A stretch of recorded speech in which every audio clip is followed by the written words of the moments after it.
ড্রামার শুরুতে মিয়ামিকে দেখানো হয় ওর বাবা মারা গিয়েছিল, এজন্য অনেক কাঁদছিল। তখন আমাদের ফ্ল্যাশব্যাক দেখানো হয় মিয়ামি ওর বাবাকে অনেক ভালোবাসতো। ওর বার্থডেতে কেক আনতে দেরি হয়, সে ওর বাবার সাথে রাগ করেছিল। ওর বাবা বলে রাত 12টা বাজার আগে আমরা কেক কাটবো, তুমি ওয়েট করো, আমি এখনই কেক নিয়ে আসছি। তখন ওর স্টেপ মাদার এসে বলে তুমি চিন্তা করো না, আমি মিয়ামির খেয়াল রাখবো, তুমি কেক আনতে চাও। তোর বাবা কেক আনতে যায় কিন্তু আর ফিরে আসে না, মানে তার ডেথ হয়ে যায়। প্রেজেন্টে মিয়ামি বলে বাবা আমি কেক চাই না, তুমি প্লিজ ফিরে এসো।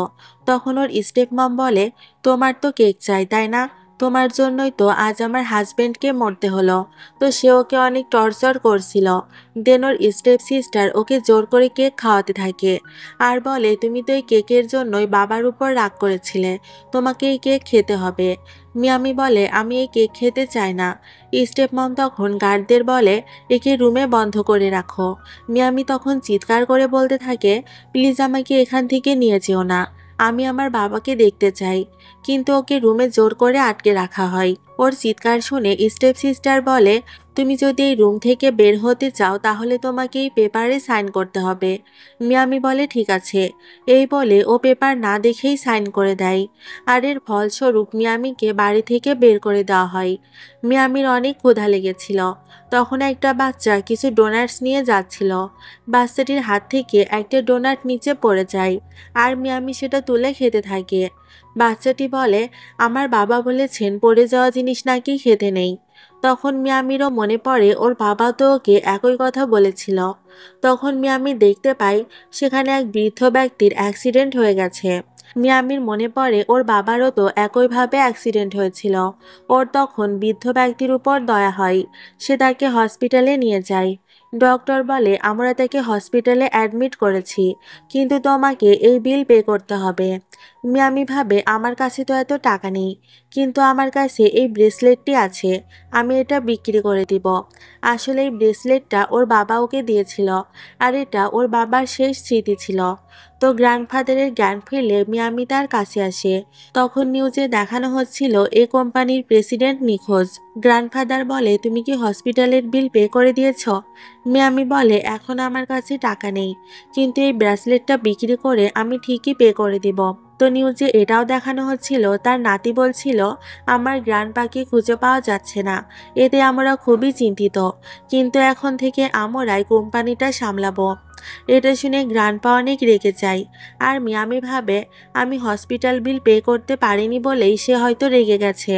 বাট গ্র্যান্ডপা বলে আমি তোমার উপর রাগ করিনি, তুমি আমাকে বলো এই ব্রেসলেটটা কি তোমার জন্য অনেক ইম্পর্টেন্ট? মিয়ামি বলে হ্যাঁ, এটা আমাকে আমার বাবা দিয়েছিল, কিন্তু সে যদি জানতে পারে আমি এটা মানুষের উপকারের জন্য ব্যবহার করেছি তাহলে সে আরও খুশি হবে। গ্র্যান্ডপা বলে আমি তোমার উপর সত্যি কৃতজ্ঞ, তুমি প্লিজ আমাকে আমার বাসায় দিয়ে এসো। এরপর গ্র্যান্ডপা বাইরে আসলে তাকে রিসিভ করতে আমাদের মেইন লিড ইচান আসে। ইচান বলে গ্র্যান্ডপা ভালোই হয়েছে আপনি ফিরে এসেছেন, কিন্তু আপনি এই ছোট মেয়েটাকে কেন নিয়ে এসেছেন? মিয়ামি বলে আমাকে সম্মান দিয়ে কথা বলো, আমি গ্র্যান্ডপায়ের জীবন বাঁচিয়েছি। ইচান বলে আমি জানি তুমি এসব টাকার জন্য করেছ, কারণ তুমি তো জানতে সে এই শহরের সব থেকে ধনী ব্যক্তি। এই বলে সে ওকে টাকা দিতে থাকে। মিয়ামি বলে আমি টাকার জন্য এটা করিনি, আমি নিজের মানবিকতা থেকে এটা করেছি। গ্র্যান্ডপা বলে ওকে বিরক্ত করো না, ও সত্যি আমার জীবন বাঁচিয়েছে আর ও এখন থেকে আমার সাথেই থাকবে। ইচান তখন ওর কানে কানে বলে আমি জানি তুমি একটা লোভী মেয়ে। তো মিয়ামি ওদের এত বড় বাড়ি দেখে অবাক হয়ে যায়। ইচান এটা বুঝতে পেরে বলে তুমি যে এত বাজে অ্যাক্টিং করো তা আমি জানতাম না। তখন সেখানে গ্র্যান্ডপা আসে। এরপর গ্র্যান্ডপায়ের আরেকজন সান ইন ল আসে। তারা হঠাৎ গ্র্যান্ডপাকে দেখে অবাক হয়ে যায় আর নাটক করতে থাকে গ্র্যান্ডপা আপনি এতদিন কোথায় ছিলেন, আমরা আপনার জন্য অনেক চিন্তা করেছি। মিয়ামি বলে তোমরা কত চিন্তা করেছো সেটা তো আমরা জানি, তোমরা তো একবারও গ্র্যান্ডপায়ের খোঁজ নাওনি। জুন বলে তুমি কে, তুমি এত বড় কথা কিভাবে বলতে পারো? গ্র্যান্ডপা বলে অবশ্যই ওর সব কথা বলার রাইট আছে, ও আমার জীবন বাঁচিয়েছে আর এ কারণেই আমি মিয়ামিকে আমার সব সম্পত্তি দিয়ে দিব। এটা শুনে তো ওরা সবাই অবাক হয়ে যায়। মিয়ামি বলে আমি আপনাদের কোম্পানি সম্পর্কে কিছুই জানি না, আপনি তাহলে কেন আমাকে এসব দিবেন? গ্র্যান্ডপা বলে তুমি অনেক উদার মনের মানুষ, তুমি অবশ্যই এসব ডিজার্ভ করো। আর হ্যাঁ, তোমার জন্য একটা গিফট আছে। তো গ্র্যান্ডপা ওকে ওর বাবার দেওয়া ব্রেসলেটটা ফিরিয়ে দেয়, যেটা পেয়ে অনেক খুশি হয়। গ্র্যান্ডপা বলে, তুমি আজ থেকে আমাকে গ্র্যান্ডপা বলে ডাকতে পারো, আর আমার উপর ডিপেন্ডও করতে পারবে। এরপর ইচান মিয়ামিকে টর্চার করতে থাকে এবং বলে, তুমি ইচ্ছে করে গ্র্যান্ডপাকে অ্যাপ্রোচ করেছ, কারণ তুমি তার সম্পত্তি পেতে চেয়েছিলে। মিয়ামি বলে, আমি সম্পত্তির জন্য কিছুই করিনি। আর এসবের মাঝখানে ওর ফোনটা নিচে পড়ে যায়। ইসান তখন পা দিয়ে ওর ফোনটা ভেঙে দেয়। মিয়ামি বলে, তুমি এটা কিভাবে করতে পারলে? এখানে আমার বাবার শেষ ভয়েস আছে। এটা শুনে ইচানের মনে পড়ে, ওর বাবার শেষ স্মৃতি তো ওর গ্র্যান্ডপা নিয়ে নিয়েছিল। মিয়ামি বলে, তুমি এই কষ্ট কিভাবে বুঝবে, কারণ তুমি তো জীবনে সবই পেয়েছ। এই বলেও চলে যায়। আর ইসান হতভম্ব হয়ে সেখানে দাঁড়িয়ে থাকে। এদিকে জুনের মম বলে, তোমার গ্র্যান্ডপা তো সব সম্পত্তি ওই মেয়েটাকে দিয়ে দিচ্ছে, তাহলে এখন আমাদের কি হবে? জুন বলে, আপনি চিন্তা করবেন না, আমি যদি এই মেয়েটাকে বিয়ে করে নেই তাহলে সব সম্পত্তি আমাদের হয়ে যাবে। আর এই আইডিয়াটা ওর মমের অনেক পছন্দ হয়। অন্যদিকে মিয়ামির স্টেপ মম ওর বাবার ইন্স্যুরেন্সের পেপার দেখে অনেক খুশি হচ্ছিল, কারণ মিয়ামি কোনো কিছুই পায়নি, বরং তারাই সব কিছু পেয়েছে। তখন মিলি এসে বলে, মম তুমি এখন খুশি তো? ওর মম বলে, আমি অনেক খুশি। তো মিয়ামি তার ফোনটা ঠিক করার জন্য বিভিন্ন দোকানে ঘুরতে থাকে, কিন্তু সব দোকানই তখন বন্ধ ছিল। তখন ইচান এসে বলে, অনেক রাত হয়েছে, তাই গাড়িতে উঠে বসো। বাট মিয়ামি আসতে চায় না। তো ইচান অনেক বলার পর মিয়ামি সেখানে আসে। ইচান বলে, তোমার ফোনটা অনেক কম দামি, মনে হয় না এটা আর ঠিক করা যাবে। এটা শুনে মিয়ামি কাঁদতে থাকে আর বলে, এসব কিছু তো তোমার জন্যই হয়েছে। তুমি জানো না এই ভয়েস রেকর্ডটা আমার জন্য কতটা ইম্পর্টেন্ট ছিল। ইসান তখন ওকে কান্না থামাতে বললে মিয়ামি ওর হাত কামড়ে দেয়। ইসান বলে, আমি জানতাম না এত ছোট মেয়েটাও একটা জঙ্গি বেড়াল হতে পারে। মিয়ামি বলে, তুমি কি বললে? আর এটা শুনে ইচান হাসতে থাকে। তো ইচান ওকে বাসায় পৌঁছে দেয়, আর মিয়ামি ওকে থ্যাংক ইউ না বলেই চলে যেতে থাকে। তখন ইচান ওকে নিজের ক্লোজ করে আর বলে, তুমি আমাকে থ্যাংক ইউ না বলেই চলে যাচ্ছ? মিয়ামি বলে, আমি তোমাকে থ্যাংক ইউ কেন বলবো, কারণ তোমার জন্যই তো আমার এত বড় ক্ষতিটা হয়েছে। তাহলে তোমাকে 3 ওয়ার্ডস বলার কোনো মানেই হয় না। ইচান বলে, 3 ওয়ার্ডস মানে? তুমি কি বলতে চাও? তুমি কি আমাকে আই লাভ ইউ বলবে? মিয়ামি বলে, বাজে কথা বাদ দাও। এই বলে ও রুমে চলে আসে এবং অনেক লজ্জা পেতে থাকে। মিয়ামি ভাবে, ইচান এত হ্যান্ডসাম কেন? তো ওদেরকে একসাথে দেখে জুনের মম বলে, তুমি ইচানের সাথে কোথায় গিয়েছিলে? মিয়ামি বলে, কোথাও না, পথেই আমাদের দেখা হয়েছে, তাই আমরা একসাথে বাসায় এসেছি। আর এখানে জুন ওর সাথে ফ্ল্যাট করতে থাকে, যেটা দেখে ইচান অনেক রেগে যায়। সে বলে, তুমি যদি নেক্সট টাইম এমন কিছু করার চেষ্টা করো তাহলে পরিণাম ভালো হবে না। মিয়ামি ভাবে, ইচান আমাকে এত প্রোটেক্ট কেন করছে। নেক্সট ডে জুন ফ্লাওয়ার দিয়ে ওকে ইমপ্রেস করার চেষ্টা করে, যেটা দেখে মিলি বলে, তুমি আমার বয়ফ্রেন্ডকে ইমপ্রেস করার চেষ্টা কেন করছো? ও তো মিয়ামির সাথে ঝগড়া করতে থাকে। তখন মিয়ামির কাছে সম্পত্তি থাকায় জুন ওর সাইড নিতে থাকে। মিয়ামি বলে, জুন তো নিজে আমাকে ফ্লাওয়ার দিয়েছে। এটা শুনে মিলি ওকে থাপ্পড় মারতে আসে, কিন্তু ইচান এসে ওকে প্রোটেক্ট করে। ইচান বলে, কেউ যদি আমার লেডিকে হার্ট করার চেষ্টা করে তাহলে তার পরিণাম ভালো হবে না। তো ইচানের গার্ডরা মিলিকে ধরে নিয়ে যায়। এরপর ওরা সবাই ডিনারে আসে। এখানে ইচান বলতে থাকে, মিয়ামি আমার। অপরদিকে জুনও বলে, মিয়ামি আমার। এসব শুনে মিয়ামি বলে, প্লিজ তোমরা ঝগড়া বন্ধ করো। তো জুন ড্রিঙ্কসের ড্রাগ মিশিয়ে ওকে পান করতে বলে, কিন্তু ইচান বলে না, ও ড্রিঙ্কস করবে না। মিয়ামি ওদের ঝগড়া থামানোর জন্য বলে, ঠিক আছে, আমি ড্রিঙ্কস করে নিচ্ছি। এই বলে ও ড্রিঙ্কস করে নেয়। আর এটা দেখে ইচান রেগে সেখান থেকে চলে যায়। জুনের মম তখন ওকে বলে, তুমি একে নিয়ে যাও। তো অনেকক্ষণ হয়ে যাওয়ার পরও মিয়ামি না আসায় ইচানের সন্দেহ হতে থাকে। ও তখন অ্যাসিস্ট্যান্টকে এ ব্যাপারে খোঁজ নিতে বলে। একটু পর অ্যাসিস্ট্যান্ট ওকে হোটেলের নাম জানায়। তো মিয়ামি অনেক নেশাগ্রস্ত হয়ে গিয়েছিল, আর জুন তখন শাওয়ার নিচ্ছিল। দেন সেখানে ইচান আসে, আর ওর মিয়ামিকে দেখে অনেক হট ফিল হতে থাকে। তো সে ওকে নিয়ে চলে যায়, আর ওদের নাইট স্পেন্ড হয়ে যায়। নেক্সট মর্নিং গ্র্যান্ডপা মিয়ামিকে ফোন দিয়ে বলে, তুমি গত রাতে কোথায় ছিলে, বাসায় কেন আসোনি? তখন হঠাৎ ও ইচানকে দেখে চিৎকার করে ওঠে। ইচান বলে কি হয়েছে? গ্র্যান্ডপা ওদের কথা শুনে বলে তুমি ইচানের সাথে রয়েছ? মিয়ামি বলে না, আমি তোর সাথে নেই। বাট ইচান ফোনটি কেড়ে নিয়ে বলে গ্র্যান্ডপা আপনি চিন্তা করবেন না, ও আমার সাথেই রয়েছে।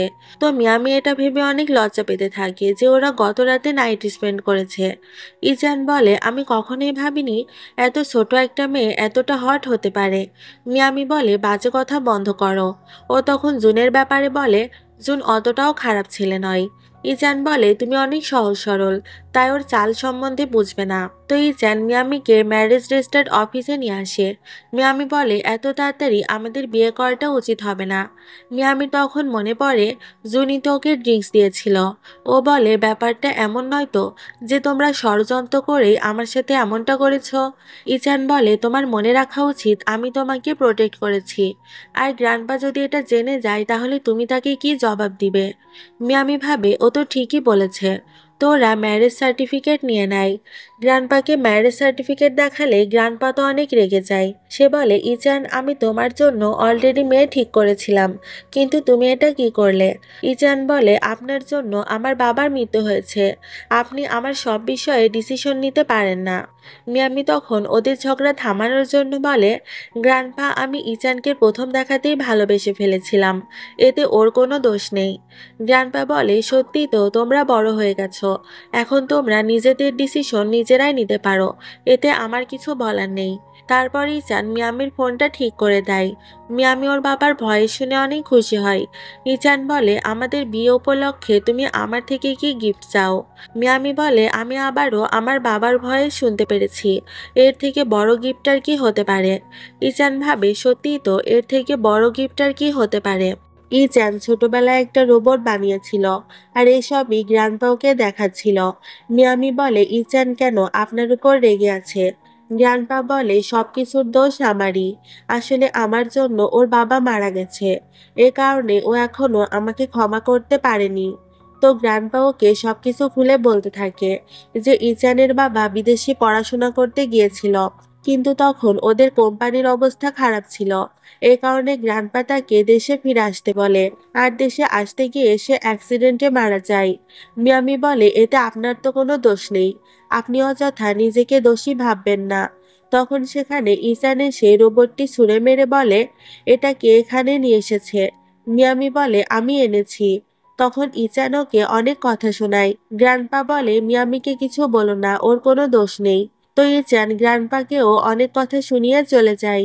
মিয়ামি বলে আপনি কষ্ট পাবেন না, আমি ওকে সবটা বুঝিয়ে বলবো। এরপর মিয়ামি ওর জন্য অ্যাপেল নিয়ে আসে। ইচান বলে তুমি এখানে কেন এসেছো? মিয়ামি বলে তোমার স্বাস্থ্যের বিষয়ে চিন্তা হচ্ছিল, এর জন্য খাবার নিয়ে এসেছি। তুমি তোমার বাবার জন্য কেন নিজেকে কষ্ট দিচ্ছ? তোমার বাবা যদি জানতে পারতো তুমি তার জন্য নিজের এই অবস্থা করেছো, তাহলে সে নিশ্চয় অনেক কষ্ট পেত।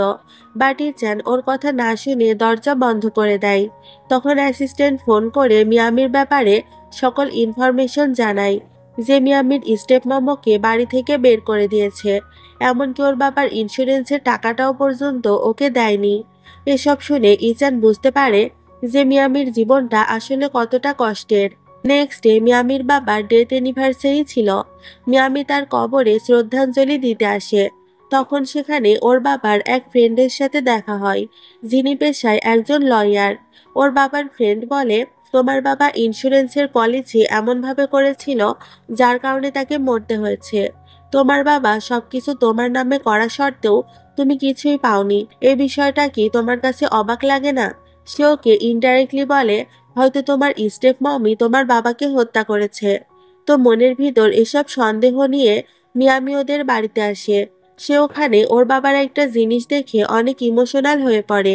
তখন ওর স্টেপ মম বলে তুমি এখানে কেন এসেছো? মিয়ামি বলে আমার বাবার ইন্স্যুরেন্সের পেপার কোথায়? স্টেপ মম বলে কিসের ইন্স্যুরেন্স? তখন মিলি একটা পেপার নিয়ে এসে বলে তুমি তো নিজেই এই পেপারে সাইন করে দিয়েছো, আর এখানে এটাও লেখা ছিল যে তুমি নিজেই তোমার বাবাকে হত্যা করেছো। এটা শুনে মিয়ামি পেপারটা কেড়ে নেয় আর বলতে থাকে তোমরা আমার সাথে এমনটা কিভাবে করতে পারলে? তখন ইচান এসে ওকে প্রোটেক্ট করে। ইচান বলে আমি আপনাদের ব্যাপারে ইনভেস্টিগেশন করব, আর কেউ যদি আমার ওয়াইফকে হার্ট করার চেষ্টা করে তাকে আমি ছেড়ে কথা বলবো না। এরপর ইচান ওকে ওর বাবার মৃত্যুর ব্যাপারে জিজ্ঞাসা করে। মিয়ামি বলে, আমার বাবার মৃত্যুর পরই স্টেপ মম আমাকে বোকা বানিয়ে ওই পেপারে সাইন করিয়েছে। ইচান বলে, নিশ্চয় তোমার বাবার মৃত্যুর পিছনে স্টেপ মমের কোনো হাত আছে। এরপর ওরা এ ব্যাপারে শিওর হওয়ার জন্য এক ব্যক্তির সাথে দেখা করে, যে কিনা স্টেপ মমের অনেক কাছের মানুষ ছিল। কিন্তু ওই লোকটি বলে স্টেপ মম এই মৃত্যুর সাথে জড়িত ছিল না। এই বলে লোকটি চলে যায়। বাট ইচান তার পিছু করে এবং দেখতে পায় লোকটি কারো কাছ থেকে টাকা নিচ্ছে। ইচান ভাবে এর মানে এই লোকটি আমাদের ভুল ইনফরমেশন দিয়েছে। এদিকে মিলি জুনের সাথে ফ্ল্যাট করছিল। মিলির খুব ইচ্ছে ছিল সে এই গ্রুপের সকল সম্পত্তির মালকিন হবে। জুন বলে, তুমি হয়তো জানো না, আমার গ্র্যান্ডপা মিয়ামির নামে সব সম্পত্তি লিখে দিয়েছে। মিলি বলে, তোমার গ্র্যান্ডপা কিভাবে এত বড় ভুলটা করতে পারলো? এই মেয়েটা অনেক খারাপ। তার জন্য আমাদের ফ্যামিলির অনেক ক্ষতি হয়েছে, আর তার কারণে আমার বাবাও মারা গেছে। এটা শুনে জুন অনেক রেগে যায়। সে বলে, আমি গ্র্যান্ডপার সামনে এই মেয়েটার মুখোশ খুলে দিব। এরপর সিন কাট হয় আর দেখানো হয় এ ফ্যামিলিতে অনেক বড় একটা পার্টি হচ্ছে। গ্র্যান্ডপা সেখানে বলে, আমার অনেক বয়স হয়ে গেছে, তাই আমি এই ফ্যামিলির দায়িত্ব অন্য কাউকে দিতে চাই। তো সে তখন মিয়ামিকে ডাকে। মিয়ামি এসে সকলের কাছে নিজের ইন্ট্রোডাকশন দেয়। দেন মম এবং স্টেপ সিস্টার এসে সেখানে আর্গুমেন্ট করতে থাকে। তারা বলে মিয়ামি খুবই লোভী মেয়ে, সে ইন্স্যুরেন্সের জন্য নিজের বাবাকে হত্যা করেছে। ইচান তখন তাদের থামানোর চেষ্টা করে এবং বলে, তোমরা এখান থেকে চলে যাও। কিন্তু ওরা যায় না, আরো ঝামেলা বাড়াতে থাকে। ইচান তখন তাদের জোর করে বের করে দেওয়ার চেষ্টা করে, কিন্তু গ্র্যান্ডপা বলে, ওরা কি বলবে আমি শুনতে চাই। তো স্টেপ মম বলে, মিয়ামি ইন্স্যুরেন্সের জন্য নিজের বাবাকে হত্যা করেছে, সে আপনাদের ফ্যামিলিরও ক্ষতি করতে পারে।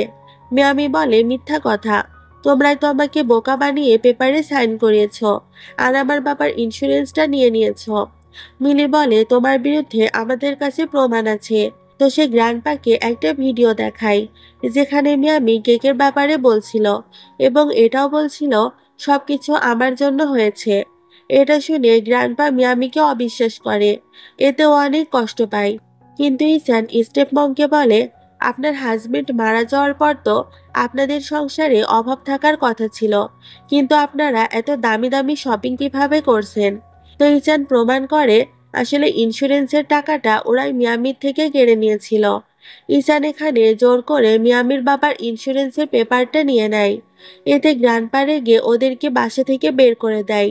বাট মিলি এসব মানতে না পেরে মিয়ামির উপর অ্যাটাক করার চেষ্টা করে, কিন্তু ইচান ওকে প্রোটেক্ট করে এবং এই চক্করে মিয়ামির হাত থেকে ইচানের দেওয়া রিংটি পড়ে যায়। জুন সেটা দেখে বলে, এটা তোমাকে কে দিয়েছে? ইচান বলে, আমি। জুন বলে, মিয়ামি, ইচান শুধু তোমাকে বিয়েই করেছে, কিন্তু সে তোমাকে বিশ্বাস করে না। এ কারণেই তো এই ফেক রিংটা তোমাকে দিয়েছে। আর এটা শুনে মিয়ামি অনেক কষ্ট পায় এবং সেখান থেকে চলে যায়। এরপর ইচান ওকে মানাতে আসে, বাট মিয়ামি ওর কোনো কথা শুনতে চায় না। সে বলে, তুমি আমাকে সন্দেহ করো, এ কারণেই তো আমাকে ওই ফেক রিংটা দিয়েছ। ইচান এখানে স্বীকার করে যে সে ওকে সন্দেহ করত। ইচান বলে, অনেকেই তো ধনী পরিবারে টাকার লোভে আসে, এজন্যই আমি তোমাকে বিশ্বাস করতে পারিনি। কিন্তু এখন আমি নিজের ভুল বুঝতে পেরেছি। কিন্তু মিয়ামি ওর কথা না শুনে ওকে রুম থেকে বের করে দেয়। তারপর মেইড ওর মন খারাপ দেখে বলে, কি হয়েছে? ইচান বলে, মেয়েদের রাগ ভাঙাতে হলে কি করা উচিত? মেইড বলে, আপনি তার জন্য ভালো ভালো খাবার রান্না করতে পারেন এবং তাকে কিছু গিফটও দিতে পারেন।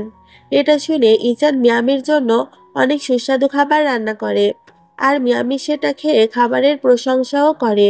মিয়ামি হঠাৎ ইচানের হাতে আঘাতের চিহ্ন দেখে ঘাবড়ে যায়। ও তখন সেখানে ব্যান্ডেজ করে দিতে থাকে। ইচান ওকে সরি বলে। মিয়ামি বলে, তুমি কি বললে? আমি শুনতে পাইনি। ইচান তখন জোরে করে সরি বলে। মিয়ামি বলে, তুমি যখন সরি বললে তখন আমি তোমাকে ক্ষমা করে দিলাম। এরপর মিয়ামি ওর বাবার কবরে আসে। তখন সেখানে আবারও মিলি এসে ওকে অনেক কথা শোনাতে থাকে। মিলি আসলে ওর থেকে ইন্স্যুরেন্সের পেপারটা কেড়ে নিতে এসেছিল, বাট মিয়ামি বলে, আমি কখনোই সেটা দিব না, আর তোমরা আমাকে বাসা থেকে বের করে দিয়ে ঠিক করনি। এখন আমি তোমাদের সাথে কি করব সেটা দেখতে থাকো। এরপর মিলি বাসায় আসলে ওর মম বলে, তোমাকে কে মেরেছে? মিলি বলে মিয়ামি। তখনই নিউজে দেখাতে থাকে মিয়ামি তার বাবার ইন্স্যুরেন্সের সব টাকা ডোনেট করে দিয়েছে। এটা শুনে মিলি আর ওর মম অনেক রেগে যায় এবং ভাবে ও এটা কিভাবে করতে পারলো। নেক্সট ডে ইচান গ্র্যান্ডপার সাথে ব্রেকফাস্ট করছিল। হঠাৎ ওর মুড অফ হয়ে যাওয়ায় ও সেখান থেকে চলে যায়। গ্র্যান্ডপা বলে ওর কি হয়েছে। মিয়ামি বলে এতক্ষণ পর্যন্ত তো ও ঠিকই ছিল। গ্র্যান্ডপা তখন মিয়ামিকে একটা বক্স দিয়ে বলে এটা ইচানের বাবা ওর জন্য রেখে গিয়েছিল, তুমি ওকে এটা দিয়ে দিও। মিয়ামি বলে এটা আপনি দিয়ে দিলেই তো পারেন। গ্র্যান্ডপা বলে আমি এটা দিলে ও অ্যাকসেপ্ট করবে না। আমি মনে করি এখন ওর নিজেকে বোঝা উচিত। আর তোমার সাথে বিয়ের পর ও অনেক বদলে গেছে, তাই তুমি ওকে বিজনেসে হেল্প করো। এতে করে ও আরো বেশি কনফিডেন্ট পাবে। এরপর মিয়ামি ইচানের জন্য খাবার রান্না করে এবং বলে আমার বাবার সম্পত্তি এখন সেভ হয়ে গেছে, তাই আমিও অনেক খুশি। ও এখানে অনেক ড্রিঙ্ক করে নেয়। ইচান তখন ওকে বেডরুমে নিয়ে আসে। ইচান ভাবে মিয়ামি খুবই ভালো মেয়ে, আমি ওকে ছেড়ে কখনোই যাব না। তারপর ইচান বাড়ি গিয়ে অনেক ড্রিঙ্কস করতে থাকে। আসলে ও বুঝতে পারছিল না ও সত্যি মিয়ামিকে ভালোবাসে কিনা। তখন সেখানে ওর ফ্রেন্ড আসে। ইচান বলে কেউ যদি কাউকে ঘৃণা করে সে কি পরবর্তীতে আবার তাকে ভালোবাসতে পারে। ওর ফ্রেন্ড বলে অবশ্যই, আর যদি তাদের ভিতর এমনটা হয় তাহলে সেটা অনেক ডিপ লাভ হয়। তখন মিলি মাস্ক পরে সেখানে আসে এবং সে ইচানকে সিডিউস করতে থাকে। তখন মিয়ামি এসে এটা দেখে অনেক কষ্ট পায়। মিয়ামি চলে গেলে মিলি নিজের মাস্ক সরায়। ইচান ওকে দেখে অনেক রেগে যায় আর বলে তুমি নেক্সট টাইম এমন কিছু করলে আমি তোমাকে ছাড়বো না। তারপরও বাসায় আসলে মিয়ামি ওকে অনেক কথা শোনাতে থাকে। ইজান বলে আসলে আমি তখন অনেক ড্রাঙ্ক অবস্থায় ছিলাম। মিয়ামি বলে তুমি এমন ড্রিঙ্কসই করেছো যে তোমাকে এসব করতে হবে। তো মিয়ামি ওকে জেলাস ফিল করানোর জন্য জুনের প্রশংসা করতে থাকে। তখন ইজান ওকে থামানোর জন্য কিস করে। এতে মিয়ামি ওর ঠোঁটে কামড় বসিয়ে দেয়। মিয়ামি ভাবে ইজান জুনের প্রশংসা শুনে জেলাস হয়েছে, এর মানে ও আমাকে ভালোবাসে। নেক্সট ডে মিয়ামি বলে আমি অফিসের কাজে তোমাকে হেল্প করতে চাই, কিন্তু ইচান ওকে অফিসে যেতে দিতে চায় না, কারণ সেখানেই জুন ছিল। আর মিয়ামি এটা বুঝতে পেরে অনেক খুশি হয়। এদিকে জুন অফিসের স্টাফদের কাছে মিয়ামির নামে বাজে বাজে কথা বলতে থাকে, যাতে তারা কেউ মিয়ামিকে অ্যাকসেপ্ট না করে। এরপর মিয়ামি অফিসে আসলে কোনো স্টাফই ওর সাথে ভালো করে কথা বলে না। এটা দেখে ইসান বুঝতে পারে নিশ্চয়ই জুনি এর পিছনে কোনো ষড়যন্ত্র করেছে। তখন সেখানে জুন এসে স্টাফদের বলে তোমরা তাকে সম্মান করছো না কেন, এটা আমাদের কোম্পানির হায়ার। মিয়ামি বলে কে এখানকার হায়ার সেটা সময় মতো সবাই বুঝে যাবে, কিন্তু তুমি কবে থেকে এখানকার হায়ার হলে। জুন তখন সবার সামনে ওকে ছোট করে কথা বলতে থাকে। দেন ইচান মিয়ামির সাইড নেয়। এতে জুন রেগে বলে আমিও দেখতে চাই তুমি কতদিন এখানকার হায়ার হয়ে থাকতে পারো। এই বলেও চলে যায়। এরপর মিয়ামি বাসায় এসে ইচানকে ওই বক্সটা দেয়। ওই বক্সের ভেতর ওর বাবার লেখা চিঠি ছিল, যেটা সে মৃত্যুর আগে লিখেছিল। ইচান সেটা পড়ে কাঁদতে থাকে। নেক্সট ডে গ্র্যান্ডপা মিয়ামিকে বলে তুমি তোমার খাওয়া দাওয়ার দিকে খেয়াল রেখো। এমনকি ইচানকেও সে মিয়ামির এক্সট্রা কেয়ার করতে বলে। আসলে গ্র্যান্ডপা চাচ্ছিল মিয়ামি যেন তাড়াতাড়ি প্রেগনেন্ট হয়ে যায়। এরপর মিয়ামি অফিসে আসে এবং জুনকে বলে তুমি কোম্পানিতে যেসব কর্মকাণ্ড করছো এগুলো একদমই উচিত নয়। কিন্তু জুন বলে আমি এসব করিনি। তখন মিয়ামি ওকে উপযুক্ত প্রমাণ দেয়। তারপরই চ্যান মিয়াকে ওর ক্লায়েন্টের সাথে দেখা করায় এবং ওর অনেক প্রশংসা করতে থাকে। এদিকে জুন বারে ড্রিঙ্ক করতে আসে। ও ভাবছিল মিয়ামি সবসময় জিতে যাচ্ছে, আমি ওকে কিভাবে হারাবো। তখন ওর কাছে মিলি আসে। তখন ওরা দুজন মিলে প্ল্যান করে যে ওরা মিয়ামির বাবার বাড়িটা নিলামে ওঠাবে। এতে মিয়ামির কনফিডেন্ট কমে যাবে এবং সে হেরে যাবে। এরপর মিয়ামি অকেশনে আসে। সেখানে ও মিলি আর জুনকে দেখে বলে তোমরা এখানে কেন এসেছ। মিলি বলে কেন এসেছি এটা একটু পরেই বুঝতে পারবে। তো হঠাৎ মিয়ামির বাবার বাড়িটা নিলামে তোলা হয়, যেটা দেখেও অবাক হয়ে যায়। মিয়ামি বারবার ইসানকে রিকোয়েস্ট করতে থাকে প্লিজ আমার বাবার বাড়িটা বাঁচাও। বাট মিলি তখনই অনেক বেশি বেট লাগিয়ে বাড়িটা কিনে নেয়। এতে মিয়ামি অনেক আপসেট হয়ে যায়। তো ইচান ওকে বোঝানোর চেষ্টা করে, কিন্তু মিয়ামি ওর কোনো কথা শোনে না। মিয়ামি বলে তুমি চাইলে আমাকে এ ব্যাপারে আগেই ইনফর্ম করতে পারতে, কিন্তু তুমি সেটা করনি। এসব বিষয় নিয়ে ওদের ভিতর অনেক কথা কাটাকাটি হয়। আর মিয়ামি বাড়ি ছেড়ে চলে যায়। তো ইচান গ্র্যান্ডপাকে এসব কিছু খুলে বলে। গ্র্যান্ডপা তখন ওকে একটা পেন ড্রাইভ দেয়, যেখানে মিয়ামির স্টেপ মম এক ব্যক্তিকে বলছিল, আমি তোমার মমকে জিম্মি করে রেখেছি, তুমি যদি আমার কথা মতো কাজ না করো তাহলে আমি তাকে মেরে ফেলবো। এদিকে মিয়ামি একটা রেস্টুরেন্টে জব করা শুরু করে। সেখানে কিছু ছেলে ওকে হ্যারাস করার চেষ্টা করছিল। তখন ইচান এসে ওকে প্রোটেক্ট করে। ইচান তখন ওকে বাসায় যেতে বলে, কিন্তু মিয়ামি রাজি হয় না। ইচান বলে, আমি জানতে পেরেছি কে তোমার বাবাকে হত্যা করেছে।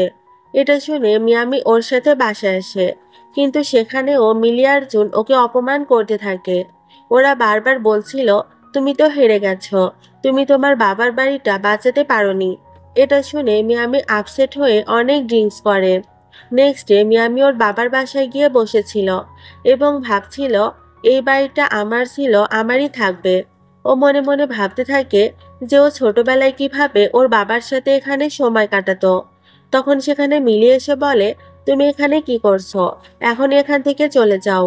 মিয়ামি বলে, আমি এখান থেকে যাব না, কারণ এটা আমার বাড়ি। মিলি তখন দলিল দেখিয়ে বলে, তুমি কি দেখোনি এই বাড়িটা আমি কিনে নিয়েছি। মিয়ামি তখন গার্ডদের বলে, একে এখনই এখান থেকে বের করে দাও। কিন্তু গার্ডরা উল্টো ওকে বাড়ি থেকে বের করে দেয়। মিলি এবং ওর মম ওকে অনেক টর্চার করতে থাকে। তখন আবারও ইচান এসে ওকে বাঁচিয়ে নেয়। ইচান বলে, তুমি চিন্তা করো না, যে তোমাকে বুলি করেছে আমি তাদেরকে দেখে নিব। মিলি এবং ওর মা তখন ভালো হওয়ার অ্যাক্টিং করতে থাকে। ইচান বলে, খুনিরা কখনো ভালো মানুষ হয় না। স্টেপ মম বলে, তুমি এসব কি বলছো। মিয়ামি তখন চিৎকার করে বলে, এরা আমার বাবা মাকে হত্যা করেছে। স্টেপ মম বলে, তোমরা মন গড়া কথা বলছো, তোমাদের কাছে কি কোনো প্রমাণ আছে। ইচান তখন ওই রেকর্ডিংটা শোনায়। এতে স্টেপ মম খুবই অবাক হয়ে যায় এবং পুলিশ এসে তাকে ধরে নিয়ে যায়। এরপর মিয়ামিকে হসপিটালে অ্যাডমিট করা হয়। মিয়ামি হঠাৎ দুঃস্বপ্ন দেখে জেগে ওঠে এবং বলে, তুমি প্লিজ আমার বাবার বাড়িটা বাঁচাও, আমি চাই না আমাদের বাড়িটা অন্য কারো হয়ে যাক। ইচান তখন ওকে ওদের বাড়ির দলিলের কপি দিয়ে বলে, যে জিনিসটা তোমার ছিল সেটা তোমারই থাকবে। আর এসব কিছু মিলি লুকিয়ে শুনছিল। মিলি তখন জুনকে ফোন করে, কিন্তু জুন ওকে ইগনোর করে। এতে মিলি অনেক রেগে যায়। এর পরের সিনে ওরা সবাই মিলে ফ্যামিলি ডিনার করছিল। তখন সেখানে জুন অনেক ড্রাঙ্ক অবস্থায় আসে এবং গ্র্যান্ডপায়ের সম্বন্ধে অনেক আজে বাজে কথা বলতে থাকে। ওর মম তখন ওকে চুপ করানোর চেষ্টা করে। দেন হঠাৎ মিলি এসে জুনকে আঘাত করে এবং বলে, আমি সবসময় তোমার পাশে থেকেছি, কিন্তু তুমি আমাকে ধোঁকা দিয়েছ। আর্জুনকে কথা শোনাতে শোনাতে ও হঠাৎ মিয়ামিকে নিজের জিম্মি করে নেয়। এতে সবাই তো অনেক ভয় পেয়ে যায়, বাট সে ওর কোনো ক্ষতি করার আগে গার্ড এসে ওকে বাঁচিয়ে নেয়। এরপর গ্র্যান্ডপা জুনের মমকে বলে, তুমি তোমার ছেলেকে নিয়ে এখান থেকে চলে যাও, এই বাড়িতে তোমাদের আর জায়গা নেই। জুনের মম বলে, বাবা তুমি আমাদের ক্ষমা করে দাও। কিন্তু গ্র্যান্ডপা ওদেরকে ক্ষমা করে না এবং বলে, তোমাদেরকে সবকিছু দিয়েও আমি তোমাদের ভালোবাসা পাইনি, তাই তোমরা এখান থেকে চলে যাও। তো জুন তার মমকে নিয়ে সেখান থেকে চলে যায়। এরপর গ্র্যান্ডপা অফিসিয়ালি মিয়ামি আর ইচানের বিয়ে দেয়। ওরা সারা জীবন একে অপরের পাশে থাকার অঙ্গীকার করে। আর এখানেই এই ড্রামাটির হ্যাপি এন্ডিং হয়ে যায়। তো তোমাদের কেমন লেগেছে ড্রামাটি অবশ্যই কমেন্টে জানাবে। আজকের মতো আল্লাহ হাফেজ।